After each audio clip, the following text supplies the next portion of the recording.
Things Podcast.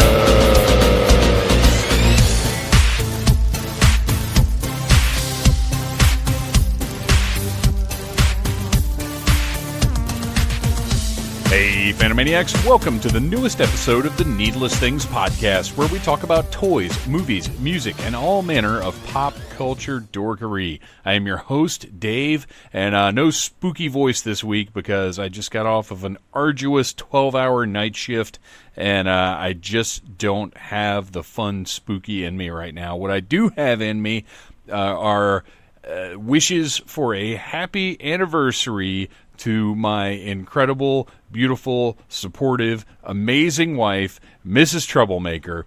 13 years. 2005, October 15th, I married this incredible woman, and 13 years later, we're still having a great, amazing, awesome time, and we will be specifically having a great, amazing, awesome time in Savannah, Georgia this weekend.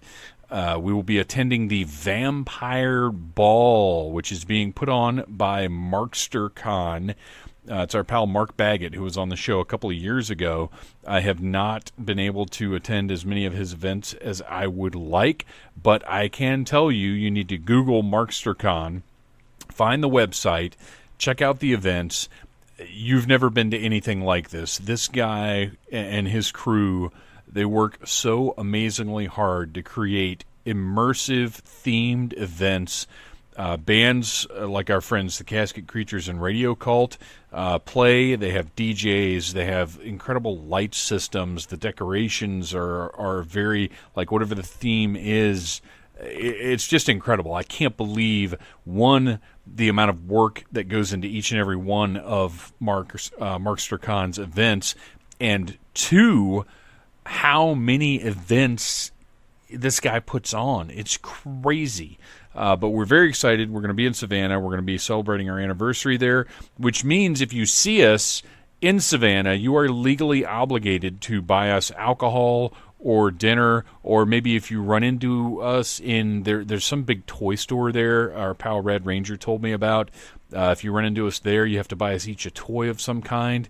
It's the law. It's the law. I think it's in the Constitution, and there are still a few people left who value that piece of paper, and while they do, I think we need to take advantage of the laws therein. So, anyway, happiest anniversary to my dear wife. We're going to have an awesome time this weekend, and we're going to have an awesome 13, 26, 39 more years together. I'm looking forward to it. Another thing that I want to mention is, yes, it is the Halloween season. That's why we're going to a vampire ball.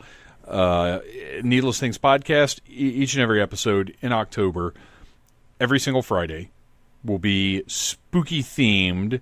So please do visit needlessthingspodcast.com for the newest episodes of the Needless Things Podcast. And throughout the week, myself, you guys, I told you, it was a late night. Myself and Beth will be providing spooky content throughout the rest of the week. I've had some spooky toy reviews. We've been doing all kinds of different things. A little different than the old Needless Things. I mean, not really. And that is something I wanted to bring up, is that Needless Things is on WordPress now as opposed to Blogger, so it's much cleaner and sleeker, and there's not as much content. We're getting there. You know, we're going to build every single day, and I'm kind of looking at ways to bring some of the old site over to this site just so it has a little more bulk. But I don't know. I don't know how difficult that process might be, and I have no free time whatsoever right now to mess with that. So that's going to be kind of an ongoing thing. But anyway, please do go check out the new site. It's much easier to comment now. I am hopeful that we'll have more interaction on the website, but you can also join the Needless Things Podcast Facebook group and get in on the conversation there. Everybody is welcome to post movie trailers, comic book news, toy news, whatever. It's a very open community, and I encourage everyone to contribute in whatever way they want to, as long as it's positive and not political. no politics, and no douchebags. That's kind of our only rules. So what else have we got here? I had my notes in front of me for my first run through. We lost power 7 or 8 minutes into that, so I had to start over again. But it's okay because I've covered the things I covered. I'm back up to speed. And Monday, I'm going to be talking about John Carpenter on needlessthingspodcast.com. I've written up a nice post kind of looking back at his horror movies and what they mean to me.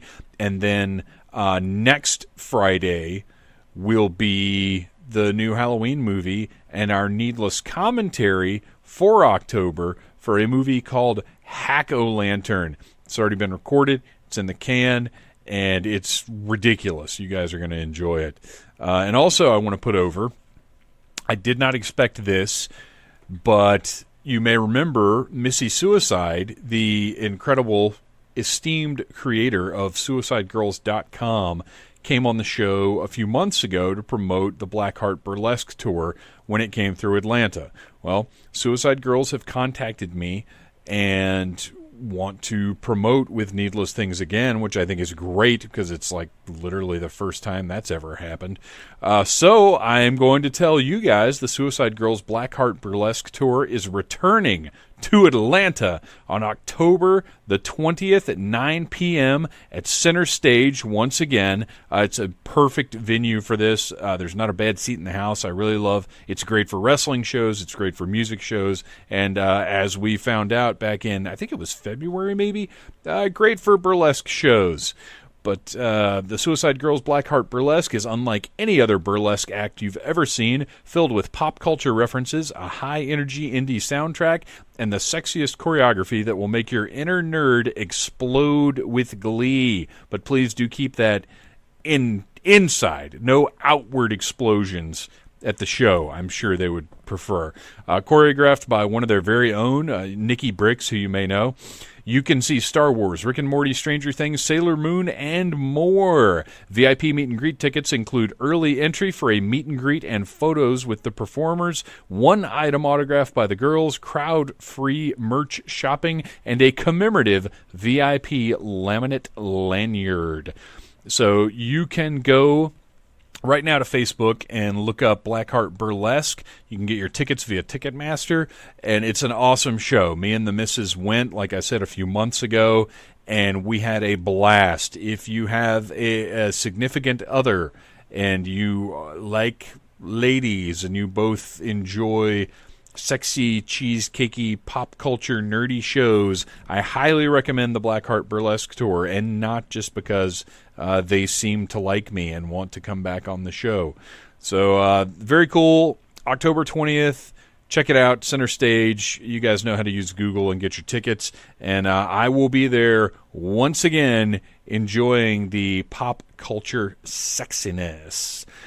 So there you go. There is an ad that I honestly did not expect to be doing. So on to this week's episode of the show. I realized that's the time difference there on my first run through. This week we are celebrating the 40 years of John Carpenter's original Halloween.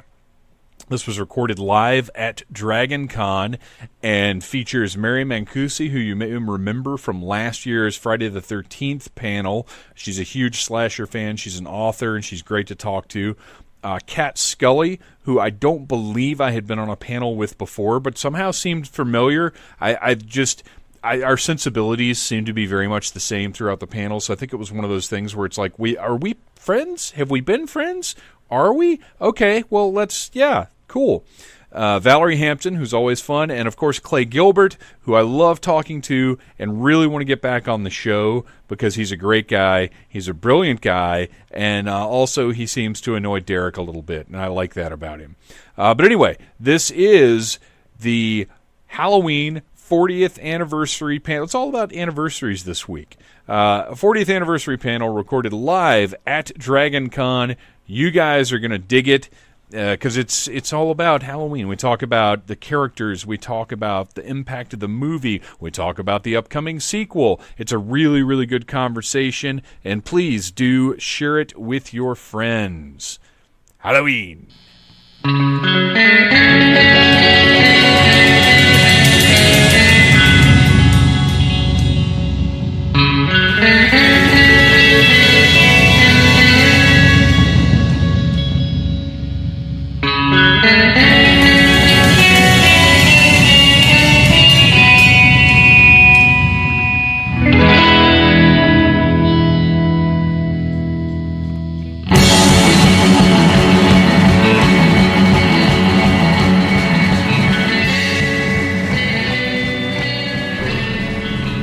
All right, well, how are we feeling tonight, Horror Track? It's 7 p.m. Sunday at Dragon Con. We're all still mostly alive. That's good, right? Yeah. And we're here to talk about... Not sober. Yeah, we're a little of both. Half one, most of the other. We are here to talk about the beginnings of not only a legendary franchise, but a legendary genre. We're going to talk about the 1978 movie Halloween. I'm Dave West, host of the Needless Things podcast. I'm going to be pretending to moderate this panel. To my left is... I'm Dr. Valerie Hampton, and I work at the University of Florida for medieval history, but I do that in conjunction with popular culture. And I also am a horror indie film maker. Hi, I'm Kat Scully. I am the author and illustrator of Jennifer Strange, a young adult horror that's coming out next July. It's basically pitched as Miss Peregrine's Home for Peculiar Children meets scary stories to tell in the dark. I have many fine bookmarks here, which you could take after the panel. I've done world maps and marketing for over 30 books with many well-known names like Penguin and Random House. And the most recent is Give the Dark My Love by Beth Rivas and Bruja Born by Zoraida Cordova. I'm Clay Gilbert. I write horror, science fiction, and urban fantasy for Darkman Press. I've published 8 novels with a 9th one that's coming out in a couple of months. This is the most recent in my Children of Ava Way science fiction series, Anna and the Gates of Grace, and that's actually under development for television by executive producer Joel Eisenberg and Council Tree Productions. Hopefully we'll be having some good news to share with you about that in the near future. Hi, I'm Mari Mancusi. I am also an author. I've written 25 books. Most recently, I write for Disney, which I know has nothing to do with horror, but I am a personal horror fangirl and a big fan of slasher films. 80s horror is my favorite, and so I'm really excited to be on this panel tonight. Awesome. Thank you so much, you guys, for coming out. I just discovered I don't have my notes, but that's okay, because we love Halloween, and we're going to get through this thing. So, first I want to talk a little bit about John Carpenter. For you guys, was this your first John Carpenter experience? When you saw Halloween for the first time, were you already aware of him? Mine was with The Thing, and that's still my favorite of his. So the first one that I ever saw John Carpenter's was The Fog and The Thing. I think I watched them around the same time or the same week. And the funny way that I first saw Halloween was actually because I'm a really big fan of John Carpenter, but I hadn't seen Halloween, and I got stranded in Boston, as one does, for 3 days. And my friend Bracken McLeod, who's the author of Stranded, the tour, he took me in, just took me in. But then we started talking about horror movies, and he started talking about Halloween. I'm like, I actually haven't seen that one. He said, you sleep in the garage until you've seen this film. So he sat me down and watched it, and he said the best thing ever was seeing me jump at every part. And it was funny because I'm such a horror fan, and I love his other work, but I was still jumping at everything in it. So I have this tremendous love for this movie. And so I was very much aware of him, but there just hadn't been an opportunity to see it. I just hadn't rented it. It just hadn't happened. So it was so funny to me, though, because he was really ready to kick me out of his house. It was definitely my first experience with Carpenter's work. I want to say the first time I saw it was a television broadcast, so it wasn't really an uncut edition. I didn't see it on video until a couple of years later, but definitely something different from what I was used to with horror movies, and I grew up on horror movies and monster movies even prior to that, so definitely my first experience with Carpenter. So when I was younger, I wasn't allowed to see horror movies. My parents were really strict. But we were playing in the neighborhood, and I remember as a kid, there was this house that they had only built the foundation. We grew up in New England, so there was always these basements, and like they built these foundations that were really dangerous, and like so they were great to play in. And we would play Halloween because we had older kids that had seen it, and they're like, "Yeah, I'm Michael Myers, and I'm coming for you." And I was like, "But you can only walk, like you can't run." Well, that's easy, but it wasn't. It like really wasn't easy because you're running on these like narrow foundations, and he just keeps coming and coming. And I was like, "This is really scary." And so I always had like this Michael Myers character in the back of my brain way before I had actually seen the film. And then sadly, I had to see Halloween 5 first because I was working at a movie theater and I was too young to go to R-rated movies. But because I was working there, I could like sneak in, and that wasn't the best introduction to the franchise, obviously. But that was my first actual like, oh, okay, here's Michael Myers. And that's actually a great segue because that was going to be my next excuse me, next topic for you guys. Oh my gosh, what just happened? My next topic for you guys. Yeah, there's something floating around. With a lot of the horror franchises, most of them I'd say, I didn't see the first movie first. Because I'm 42 years old, so the 80s, the heyday of this stuff, I wasn't quite old enough to be experiencing any of them from the beginning. So I'd see them on cable or TBS late at night or wherever. Was Halloween the first installment, Mary? We just heard it was not, unfortunately for you, the first one you saw. For me, it's very unusual because I saw the first one first. Where I saw the first one and the second one in the same night. I watched a lot of TNT up all night, and they usually played all of them back to back. So sometimes they left out 3, thank God. So I watched 1, 2, 4, and then 5, and that's how I watched them. Do you remember if it was Gilbert Gottfried or Rhonda Shear? It was both of them together because they had Gilbert, and then she would say, he'd do the intro, and then she would go up all night.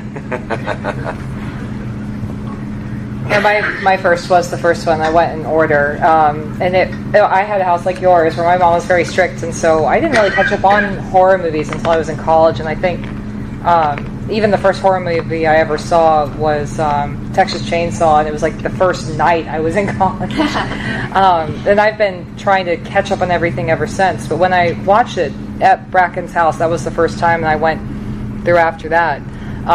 I didn't really see them on cable that often, although I think it was on like part of AMC's horror rotation. Yeah. But I could never catch it because I was either in class or something. That's what I mean. Like I kept missing this movie for way too long. It's like the band you want to see is coming into town when you're at work all the time. Yes, yeah. Exactly. Your mom should have talked to my mom because my mom was getting me to watch them at 3. That would. I wish I could convince her to watch them now.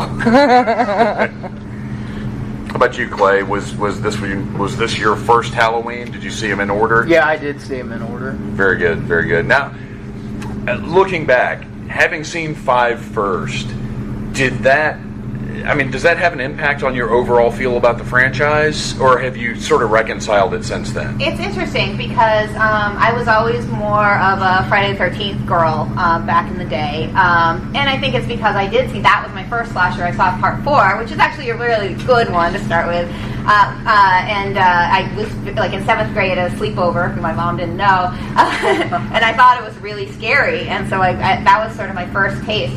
And so by the time I saw 5, I'm like, oh, this is just like Friday the 13th. But if I had seen 1, and looking back now and going back and doing rewatches, 1, there's this purity to, and it's not a slasher in the sense that it's like all schlock and gore and TNA and all that kind of stuff. I mean, there's a little bit of that, but mostly it's a suspense story. Like the actual payoff of the killing. I mean, that's part of it, but it's that lurking in the shadows of the background of the film, that's so scary in a way that just your typical slasher, how are these kids going to get murdered and knocked off one by one.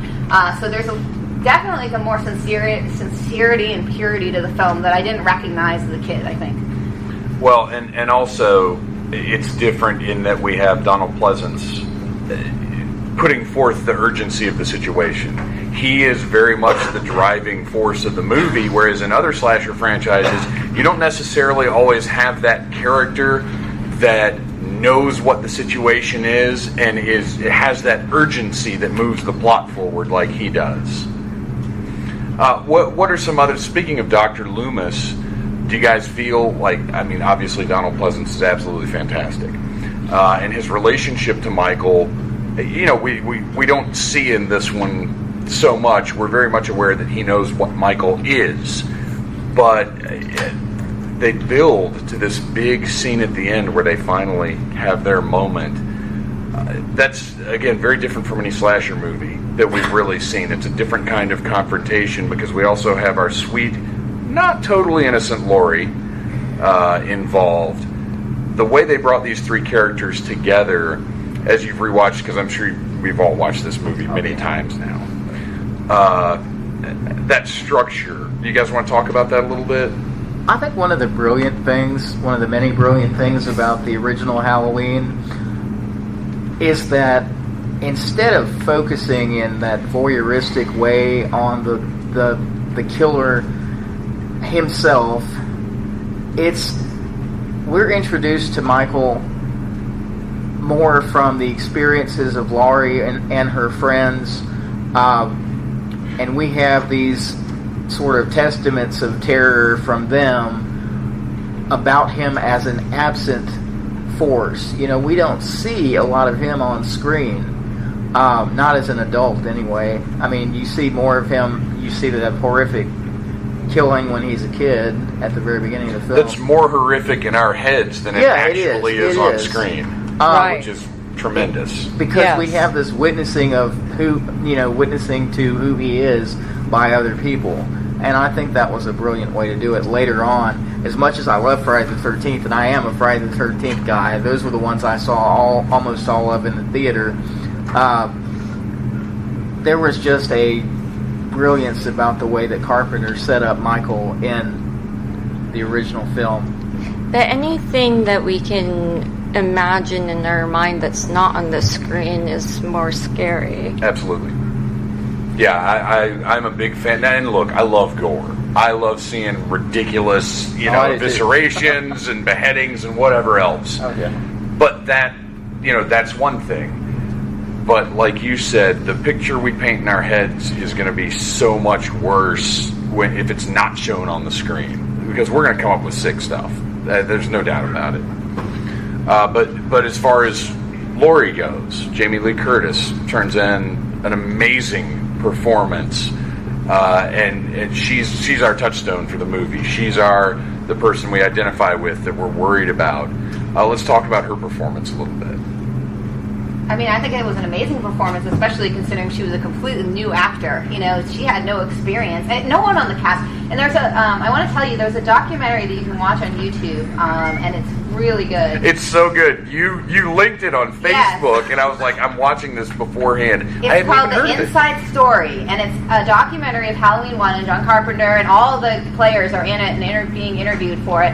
And it shows, it's kind of almost like Evil Dead in the sense, I don't know if you all know about how Evil Dead was kind of like this shoestring, friends getting together, and it wasn't quite that, but it was only one step above. They had a tiny budget, they were all brand new, they had no idea what they were doing, they're kind of making it up as they go along, and having new actors like Jamie, and just somehow it came together so amazingly, and again, this purity of innocence of we're going to put together this film, we're practically film students, and then you put together, watching that documentary really showed how amazing it is that the final product looks like what it looks like.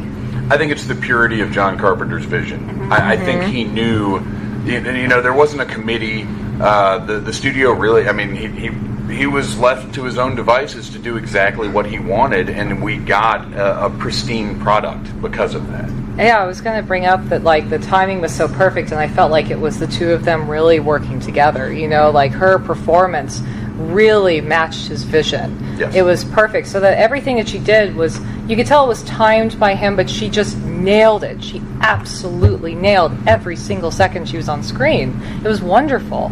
She got a lot of cues from her mother, too. Mm-hmm. Yeah.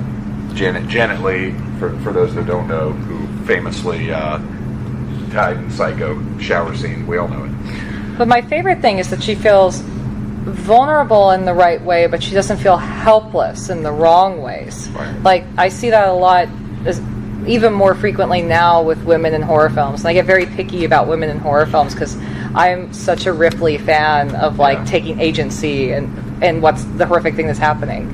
And I love her because she both takes agency, but she's also terrified the whole time, and she is paranoid about like what's going to happen, but she still retains her sense of self, and she still like fights to stay alive. And she's this perfect balance of both, and I think that's why she's so relatable, because we don't sit there yelling at the screen, oh, you should be doing this. Right. But at the same time, we get so scared because she doesn't know quite what to do. She's just trying to run on instinct. Yeah, she's like an ultimate final girl. Mm-hmm. Well, she projects a very human, relatable terror and isn't just a screaming ninny. Yes. That's exactly what I'm saying. Yeah. The movie gives us two really anchoring perspectives about Michael. We get Laurie's perspective, which is more like the viewer can sort of identify with being her in that circumstance. And then we get Loomis's clinical perspective, but they're both voices of authority in different ways that I think really shape the way that a viewer sees that film and relates to that film. And they both, even though Loomis is a clinical psychologist, I mean, he's pretty terrified. It seems like he is pretty terrified of Michael also. The terror just manifests itself in a different way than it does for Laurie. So we're getting these twin visions of how horrific Michael is just from different types of voices. And I think that's powerful. It's one of the reasons Loomis is so effective. He is a man of science. We are introduced to him as our straightforward science man character, but he's referring to Michael as pure evil. Yep. That's not a term clinical science people throw around all the time. So right there, in a very smart way, you're letting the audience know you need to be terrified of this monster. What other, for you personally, what is your connection with that first Halloween? What's the one thing about it that makes it one you watch over and over again? Like one moment or one particular mood throughout the movie? The music.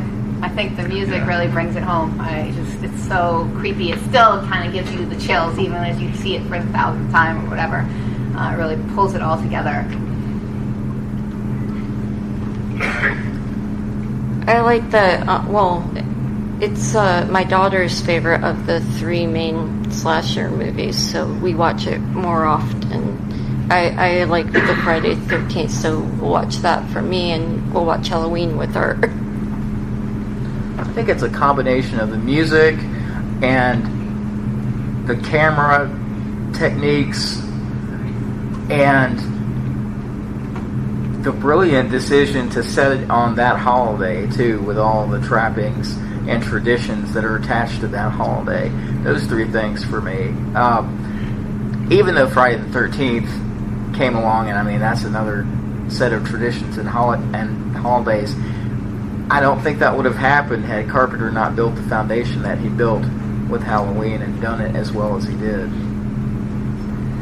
I think for me it was definitely the filming of it and kind of the composition. Like, just the one thing that sticks out for me forever is when he's standing outside the bushes and it's that long shot, and then he's gone the next shot. And I've seen other movies do that, but never as good as Halloween, and I've seen many other films follow trying to do that. But the way that it was achieved, like, it stays with me so much more. I think every shot of this film I could storyboard it in my mind. And I think that the imagery is why I keep coming back to this film. And I just felt like not only was the writing in place, the acting in place, but the way it was shot, especially for its budget. I mean, I'm a big Evil Dead fan, so I'm a fan of that whole shoestring budget film, friends getting together sort of feel.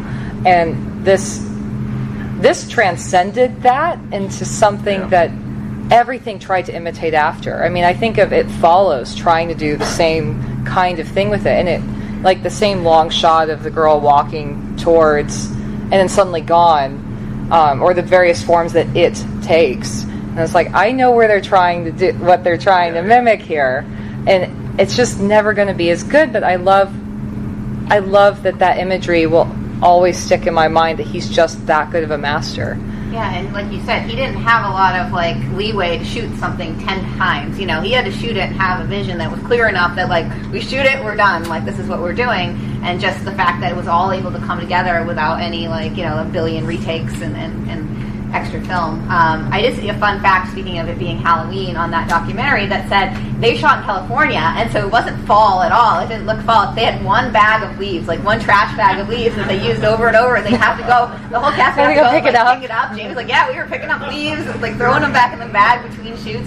That's how shoestring this thing was. And speaking of that documentary and the connection that Jamie Lee Curtis and John Carpenter seem to have, if you listen to their commentary on the movie Halloween, which was recorded probably 15 years ago now, I'm not sure. But anyway, they have such a great chemistry and camaraderie together. They're so much fun to listen to. And you can just tell, like when you watch the movie, obviously she's doing her job, but you can tell where that extra level of performance came from, that she connected with his vision. And I think what I love about it is the precision, the simplicity. There's not really any wasted time in this movie. There's nothing flashier than it needs to be. It's very matter of fact. That nothing schmaltzy or over dramatic. And look, I can enjoy that stuff too. But this isn't that. This is he knows the story he's telling. He gets to the point, but on the way just keeps ramping up the tension. And that's why I just love the clarity of vision on this movie. Let's talk about the mask. One of the most iconic, I mean, everybody knows the hockey mask, but I would say that the Michael Myers mask, personally, I think is the most chilling, disturbing horror headpiece, I guess. And we all know it was a Shatner mask that they reconstituted for Michael. And over the years it's changed, but we're not going to talk about that this year. But seeing that mask now, knowing where it came from, does that affect you at all when you watch the movie? Like, now that we all know what the base of it was? I don't think so. I think it still has a very visceral reaction of this empty socketed eyes, you know, like just, it is still terrifying even knowing that it was a Shatner mask. And I think the mask, they painted it really well in the first one. You look at some of the later ones and it really feels much more flat. And I don't know, there's a dimension to it that I see in the first one that didn't really carry through later on. I don't know why they didn't just save the mask and use it again, but they created a new mask every movie, and some of them are terrible. So yeah, the first one just really looks good. They should have at least made sure, because I can't believe that they could only find a William Shatner mask for that first movie. Why couldn't they order another William Shatner mask from somewhere and spray it again? I mean, at least it would have looked better than those. Maybe by that point, the movie got too big for them to even consider using something that was like a licensed product like that. Maybe so. Like, they really couldn't have gotten away with it. Because I'm sure, like, Halloween 2, I'm sure it got money. But it didn't get huge, like budget-wise, it didn't get huge money, so they don't want to spend, you know, okay, we're going to have to go to Shatner because he knows about this now, or not Shatner, probably Paramount or somebody. Right. Because they know about this now. But, yeah, I think that even if you don't know, and when I first saw the movie, I didn't recognize that the mask was patterned after Shatner's face, even though I was a huge Star Trek fan. But knowing that, it kind of gives Michael this sense of a person who's had his humanity bleached out of him the way that Shatner's image is bleached out of that mask by that white paint. So it's a powerful image in that way. I was going to agree with all of you. I mean, really, as an artist looking at that mask and having absolutely no idea it was Shatner, I was the most creeped out by that of anything in the movie, because looking at it, it is the barest impressions of what a face is. Yeah. Like, I've drawn faces a lot, and it's basically like we've gotten the most bare minimum amount that we can so that he looks like he can people at all. And I think the creepiest thing to me is that, like with Jason, you have the mask, but you know there's a face behind it.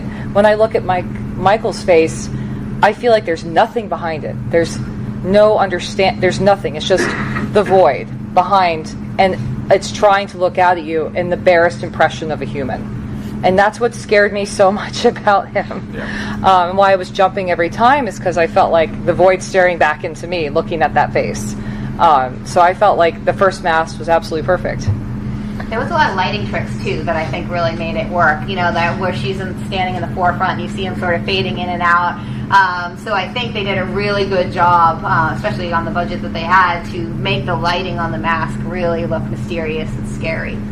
Yeah, well, and I don't think you're ever shown. I don't think Carpenter ever shows you Michael's eyes behind that mask. Whereas in the Friday the 13th movies, there are always, in every film, at least one or two shots where you can see Jason's eyes behind the mask. So you always have that human connection with Jason. But there's not anything of that. Actually, that's exactly what I'm saying. There are a couple of shots, and they're very, very specifically placed.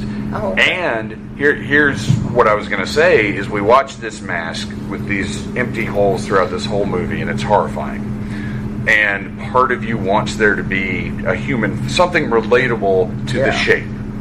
Then at the end of the movie, the mask comes off for a split second. That's right. That's right. And it's so much worse seeing a human face. To me, that's one of the scariest parts of the whole movie, is actually seeing that. And it's not deformed. It's not marred up, scarred up in any way. It's just some dude, and I can't remember the actor's name. It was not it was somebody they specifically hired for that scene. But it's just some dude. He could have worked at a gas station if he hadn't been a psychopath. That to me is one of the most disturbing parts of the whole movie. It is that reveal, and John Carpenter very clearly builds to that moment where you've kind of given up on seeing Michael Myers' face.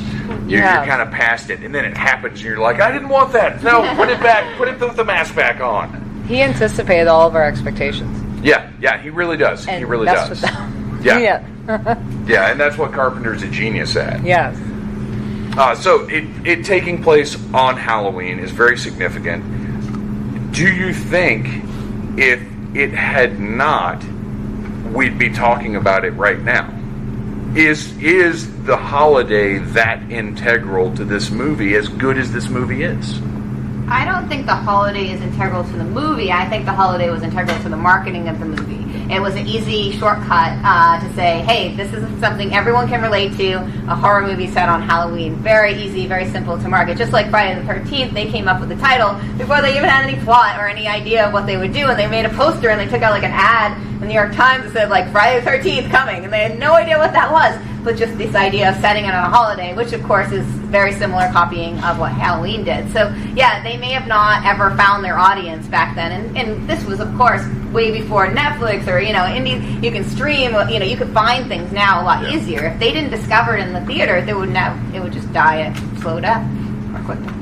Yeah, absolutely. And I wonder, because there are tons and tons and tons of amazing movies out there that didn't have that hook to get audiences in, that didn't see the success that Halloween has and maybe should have. So I do think it's an important part of the film's success, but not of the film itself. Now the third one had to be on Halloween. Yes. Yeah. Yes. Yeah, definitely. I love the third one. I do.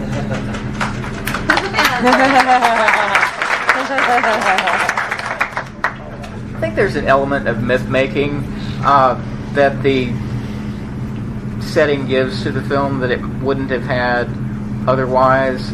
It is pretty much a handy marketing device. I have to agree with that. But within the film itself, there's a bit of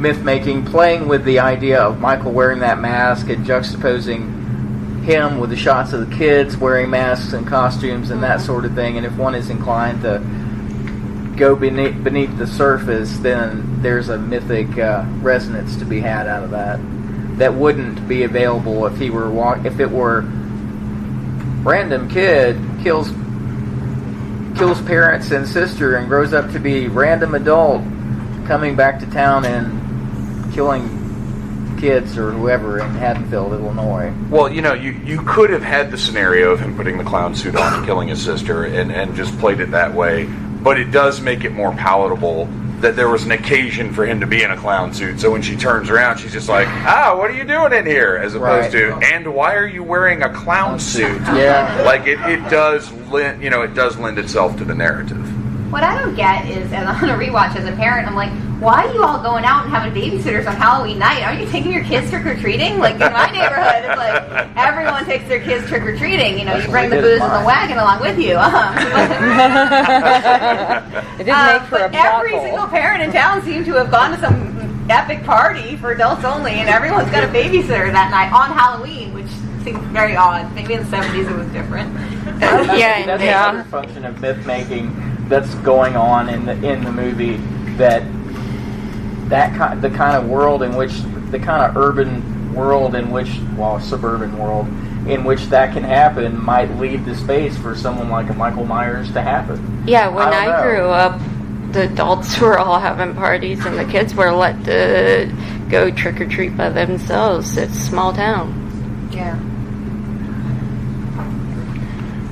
But I think that we would still be talking about Halloween today, but maybe not in the same way. And probably not the same title for sure. It'd be something else. And I think, correct me if I'm wrong, but I remember researching with John Carpenter, he has always struggled with, this is what I've made, and this is how the studio wants to market it. And the fact that it was tied in with Halloween, as you were mentioning, it did reach a wider spread of people. The type of people that are like, oh, it's the Halloween season, I want to go do what I don't normally do and go see a horror movie. So it reaches not just horror fans, but another market of fans. And it tends to have a wider spread that way. I also think it's because, like, his other work, like The Fog, The Thing, has a supernatural element to it, and it wasn't marketed around, like, a certain amount, like a holiday, basically, where people would be in that mood to do, I want to see this kind of film at this time of year, and which is very, very effective. And there are parts that could be off-putting to the wider audience that aren't typically horror fans. But with Halloween, when they went into the theaters, they found, oh my gosh, I can absolutely relate to this. And so I think that we'd still be talking about it for sure, because of the way that it's written, not just the holiday it's around. You bring up a really good point. If it had not been set at Halloween, would we even consider it a horror movie, or would it be more of a thriller? Right. Which I realize that's kind of a blurry designation. It's a blurry... But it's firmly in the horror camp as is. But it could be looked at a little differently without that setting. I can see that point, though I just have my own pet peeve of every time a horror movie transcends, then it's not a horror movie anymore. I know. I hate that. Like, no, I hate it can that. still be horror and be good. And so horror's not a dirty word. Yeah, that bugs me too, just like all the crap that happened when it came out, and because it had attention to character details, suddenly it's a character study, it's not a horror film. And I think that, to pull it back to Halloween and not go off on a big tangent about it,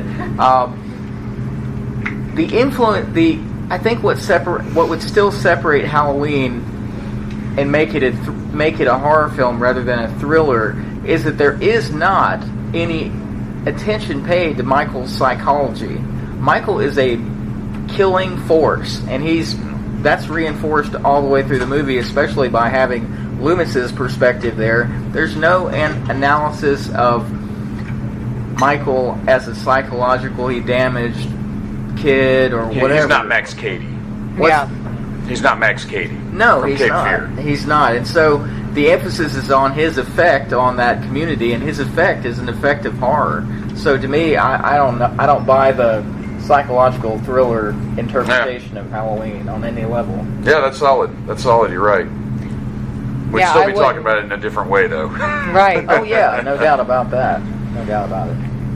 Are there any things you guys came specifically wanting to talk about today? Mary, you clearly have something in mind. Oh, I was just thinking about the Rob Zombie version and how it is a psychological study, and I was curious everyone's thoughts on, basically taking off the mask of Michael and then giving him this entire backstory and reasons for doing it, because clearly that was not what John Carpenter intended. I mean, they called Michael Myers in the script the Shape. They wanted him to be, personality-less, just pure evil. They didn't want that. And even in, the later movies, they keep trying to give him, oh, it's his sister. Oh, this, oh, there's some cult. There's all these, explanations. And I guess you can't just do the same movie over. You have to add to the mythology. But do you think that took away from the purity of the first movie of just this mindless killer, pure evil, whatever? I obviously love the original.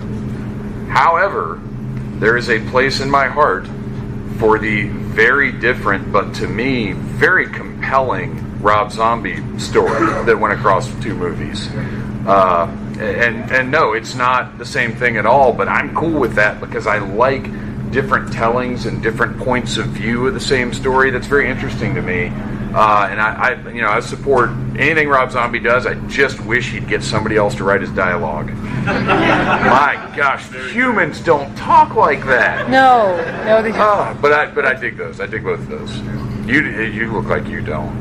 Oh, I'm actually the opposite camp, in a way, because I really like seeing new takes on things. I really like seeing new things expressed, new artists coming forward. I pretty much, when a remake comes out, I go see it. Yeah. Just to give it a shot. And I go and I try not to have expectations, because I don't, the thing that I love will always be there. Absolutely. And I always will love it. But I felt like the thing that worked about this particular story was not demasking him. And I want that to stay. And I feel like every horror movie doesn't need a sympathetic explanation to its character or its antagonist, its monster. I don't want the explanation. I feel like Patton Oswalt about what his rant about fandom, if you haven't heard it, he's talking about Star Wars. So I don't need to know how Darth Vader was made. I just love the stuff I love. That's kind of how I feel when I'm seeing, okay, now we're going to demask Michael and we're going to talk about who he is. But at the same time, I agree with you that I support Rob Zombie. I love what he did, but I felt like what worked for me about this movie, about everything in it, was that I didn't know. Yeah. And I feel like fear for me comes from isolation and not knowing. Mm-hmm. And the better you can do that, the better the horror it is for me, personally. Well, and not just not knowing, but the fact that there wasn't anything behind Michael Myers' evil. That is very, very effective. There's no reason. He just... terror. Right. He just is. Yeah. That is terrifying. Yeah, as John Carpenter describes him, a force of nature. I definitely did not love the first Rob Zombie Halloween. I could not love it anymore. I don't think it is possible for me to not love it any more than I don't love it. I did not need to see Michael Myers as a kid torturing animals. I didn't need any of that. And then, especially after being that different, showing us that much more of what Carpenter didn't show us, for Rob Zombie just to go to sleep for the latter half of the movie and ape every shot of the Carpenter movie. Let's be edgy and original in the first part, and then let's just rip off someone else's movie for the latter half of a really bad, just awful remake. But I love Halloween 2. I loved Rob Zombie's Halloween 2. I thought it was fantastic. I liked the fact that he was done with remaking the original, and then he didn't attempt to remake he Rick teased Rosenthal's. us. He used a little bit of us at the beginning. He's like, okay, so we're getting a remake of 2 now. I remember that. But really, he started getting into the surrealism and all of that pretty fast, and that was what was awesome about his Halloween 2. All that whole surrealism stuff was just fantastic. I didn't expect it at all, and it was great. That part of it was great. And I actually own his Halloween 2. I own the original Halloween 2 also. But I wouldn't take the Rob Zombie Halloween in my collection if you gave it to me for Christmas or whatever else. Anyone else got any specifics they want to mention about the original? Everyone has their own opinion. All right, I'll throw another one out there. But it's actually about part 2. I have So I feel like 1 and 2 really connect so well that I almost feel, and this is not taking away from what part 1 was, but I do feel the ending of part 1 was very abrupt. And if you think of part 2, if you watch them together and think of part 2 as the third act of a bigger story, I do think it works that way. And so I'm a big fan of part 2, and I like what they did. After that, I like part 3 on a different, of course, way, but after that, they're all just schlocky and like, oh, we made money, let's make more, and they don't have any respect for the source material, and it's bloody and fun and whatever, but not what the originals were. But I do think 2 really stands up. I can't watch one without the other. Yeah. I just watch them both. I do too. I think that it's almost right there, almost at the same level. The only thing it's missing is it's obviously not Carpenter behind the camera, because there's some stylistic touches. But it's clear too that Carpenter was very involved in that movie. Mm-hmm. I mean, my understanding, and somebody who's a little bit more of a hardcore Carpenter fan can correct me on this, but my understanding is Carpenter just had something else he was doing at the time, so he didn't want to direct it for some reason. But he wrote the screenplay, I think, and or at least wrote the story. He produced it, and it feels almost like one of his movies, except in Rosenthal's approach to violence. It's much more visually graphic than Carpenter would have made it. Otherwise, it has some of the mystery and some of the effective shots that perhaps Carpenter might have done, but the violence is way more pronounced than I think. You never would have seen. I don't think John Carpenter would have had the scene where the kid comes to the hospital with a razor blade in his mouth there might have been an implication of that, but we wouldn't have seen the bloody mouth with the razor blades. It's just a subtle difference of style. But I love Halloween 2. I think it's great. I love both Halloween 2s, apparently. Halloween 2 we're going to get. Right. Or the 4th Halloween 2? Something like that, yeah. So we should talk about the new movie, right? Or what? Yeah.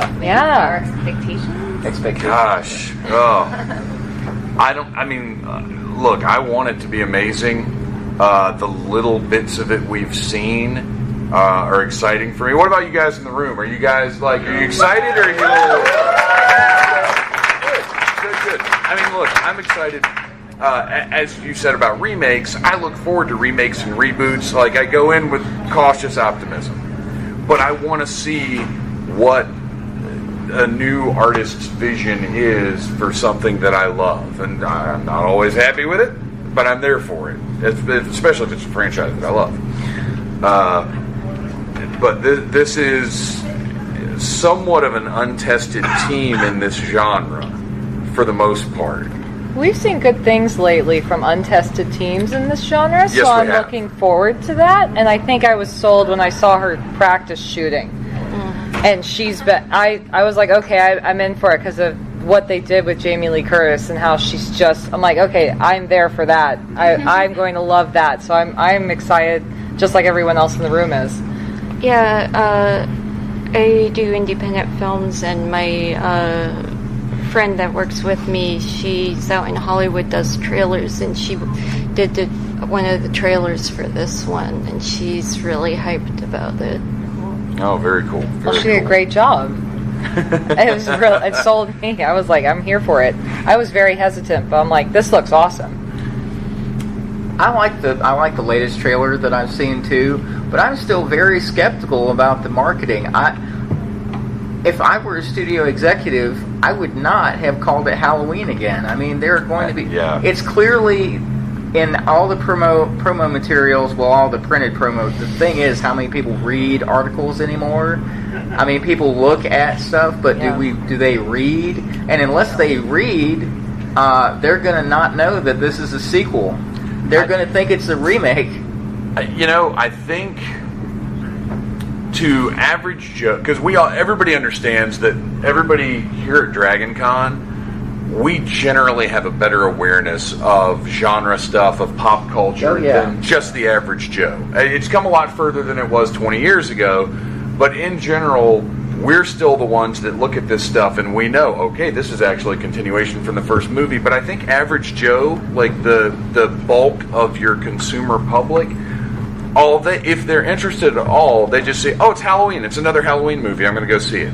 Like to us, it matters where it falls in the continuity, how true it's going to be to what we know. But to them, it's just, "Oh, I've liked the couple of those that I've seen, however many of them there are. Cool, I'll go see it."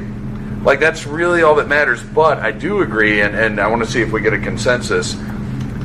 Yeah, I think it was terrible just to call it Halloween. Right. I think that's silly. Do you guys mostly agree with that? Yeah. But what do we call it? H402. No! You get out of here. You can just call it like Michael. Yeah, That would've been great. Or the shape, yeah. Just Michael Myers. Haddonfield. I mean, I think you're right. I think no one outside of like horror fandom cares where it falls, and they're just going to be like, "Oh, dude, it's Halloween, so let's go see a Halloween horror movie." And I think it will do well in that. I hope it's respectful to the source material and also accessible to the lay person, because remember, we're so many years, 40 years? So there's a whole new generation of kids, or not kids, but like kids, that are going to come see this, and this is going to be their first Michael Myers movie. And I don't want, my first Michael Myers movie was Halloween 5. It was a terrible introduction. I hope this is a good introduction to the series, so then they can go back and say, "I liked this. Where did it all begin?" And maybe it'll be their gateway drug, to the franchise. So, I'm always hoping that the gateway drug to get more teens into.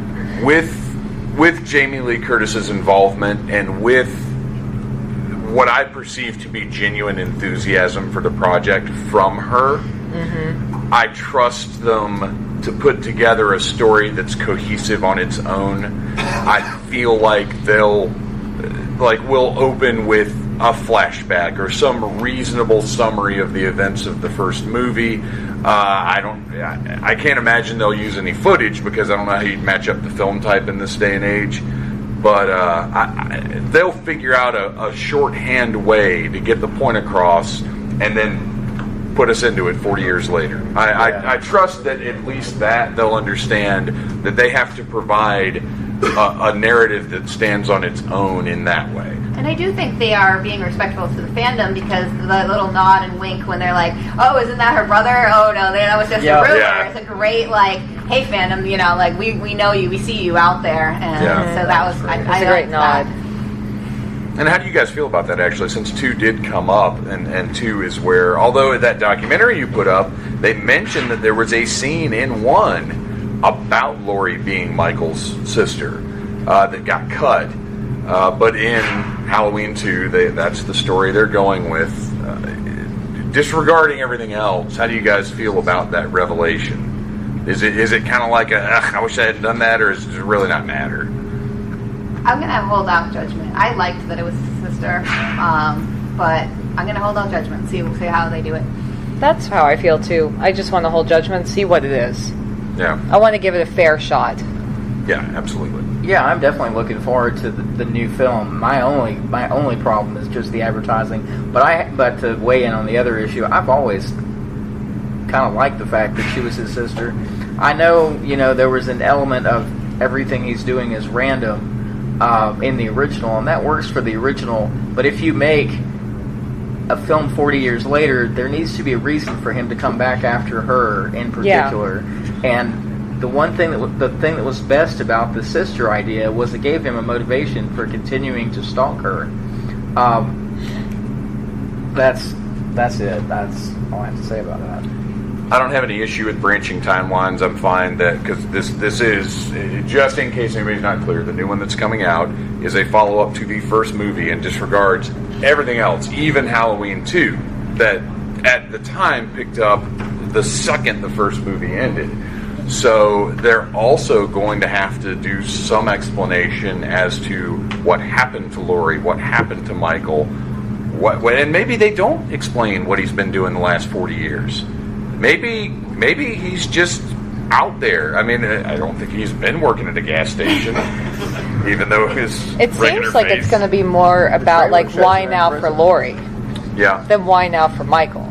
Do you know what I mean? Like, it feels like she's preparing for this and has been preparing for this, but why? and why this long? That's why what I'm is she- interested to see explored. Why is she so sure That's a lot. Yeah. that he is coming back? Why? Yeah. Why That's does what I she wanna think that? see. That's it. Because if you look at it realistically, yes, you're going to have horrible trauma from what she went through, but you're not necessarily going to arm yourself and turn into a warrior. It's very much Sarah Connor plotline. It is. It It is. absolutely is. It is. Except that Sarah Connor knew She knew Judgment for Day sure. was coming. And we don't yet know how or why Laurie knows her own personal Judgment Day is coming, which is going to be an interesting thing to find out. All right, we've got to wrap this thing up.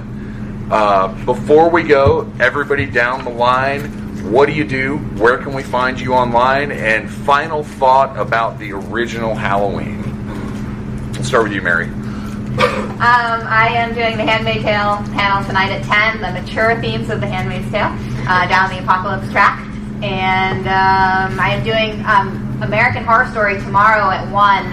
It's going to be kind of a audience participation panel. I think I'm just going to be up here chatting with whoever is a fan and wants to talk about the last season, what's going to be happening in the new season, and just the show in general. So those are two things that you can find me. And my last thought on Halloween, I don't know. It's just one of those films that stays with you. It's not schlocky. It's not silly. It's not over the top. And like you said, I like that kind of stuff. I'm a fan of Hostel and Saw. I mean, I like it all the way in that sense. But I do think there's a purity to this film that we don't often see, and I do see it in indie filmmakers sometimes. Recently, and that's really great too. I'm going to be on the rest of the panels from in this room for the rest of the day, and then I'm downstairs on the downstairs in the Hyatt for the Dawn of the Dead anniversary panel that we're doing to wrap up the night. As far as Halloween goes, I think the original Halloween is just an untouchable classic that defined a whole segment of the horror genre for history. I thought of one more thing that I really wanted to mention. If you wanted something really funny, Angry Video Game Nerd does a rant on Halloween and the sequels and the order they're in and where they fall, and it's hilarious. So look that up if you want to laugh.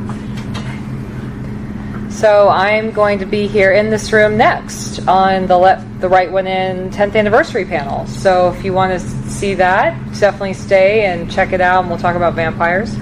And yay! You can find me online at catherinescully.com or on Instagram if you want to see my art. Lots of creepy art and maps.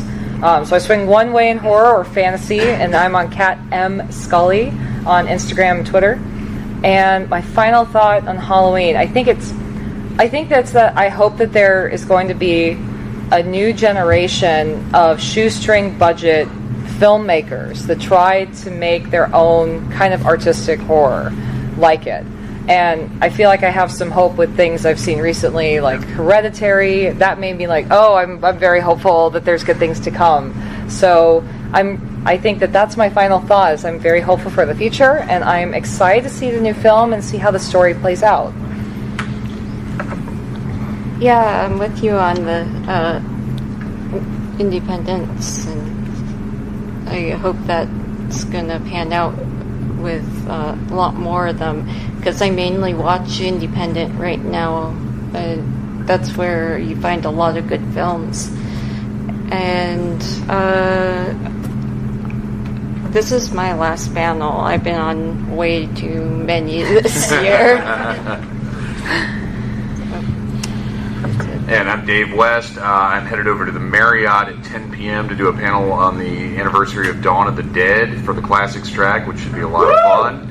And that's all we got for you, folks. Remember, we are taking, I don't have the charity card up here, but Dragon Con's charity this year, we are taking donations right here. So if you want to stop by on your way out, drop some cash in the bucket. I promise it's not for Derek's booze habit.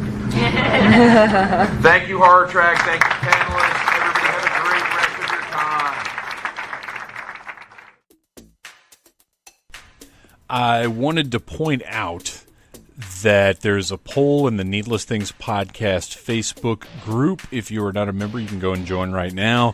The poll's up in the announcements, which used to be pinned posts, but now they're called announcements, which maybe makes more sense. I don't know. I wish you could put a time on them, though, because people often forget to reset them as regular posts. But anyway, there's a poll to determine what the final remaining October podcast slot will be, because everything else is planned to have one open slot, and we were going to do both of these, but we just don't have the time now. Stephen King adaptations or Halloween costumes, a group retrospective, which would be a panel of us just talking about Halloween costumes, what we've worn over the years, how they've changed over the years, that sort of thing.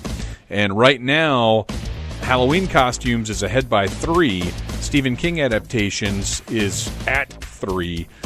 And I'll say this, Stephen King adaptations is not necessarily confined to the Halloween season, so I guess it does make more sense to do the Halloween costumes thing.